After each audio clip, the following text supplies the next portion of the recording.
A week after the National Assembly acrimoniously passed amendments to the election law, focus now shifts to the Senate, which convenes on Wednesday to debate on the amendments. This is a matter that had to go to the floor of the Senate.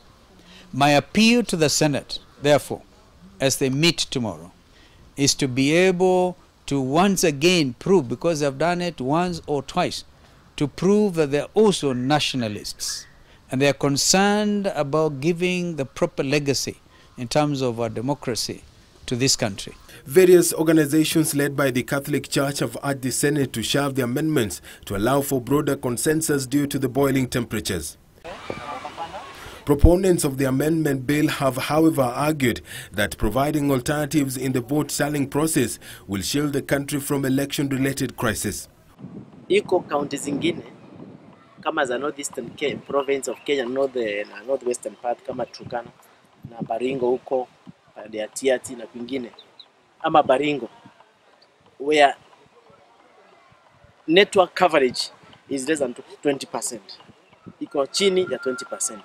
Sasa tusipoweka backup ile itakuwa manyu, ni kusema watu hawatakuwa.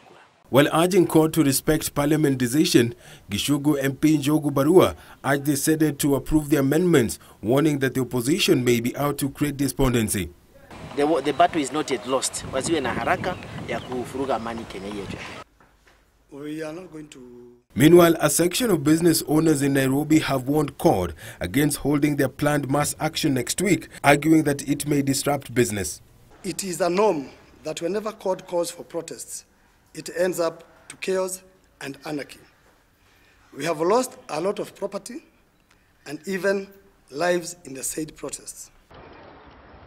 The call came as nominated Senator Paul Njoroge joined Kakamega Senator Boni Khalwale in questioning the legality of the amendments to the election law.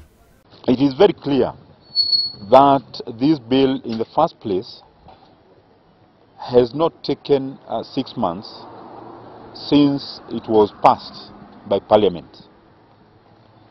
And the standing orders procedure are that any law, any bill which is passed and happens to have some amendments to be done to it must take 6 months and above.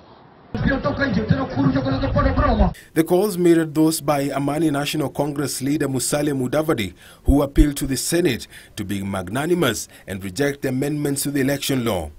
Tunataka senators watuokoe kutoka kwa hii minyororo ambayo tumewekwa na National Assembly kwa kupitisha muswada ule wa uhuru ambao unataka kuangamiza uchaguzi. We will be very surprised if the Senate was to affirm the position, the very unfortunate position taken by the National Assembly.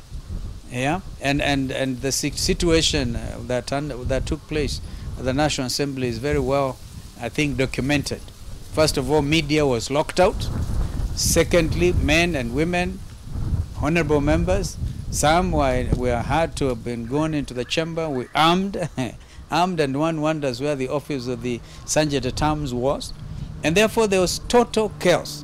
That cannot be seen to have been a democratic exercise.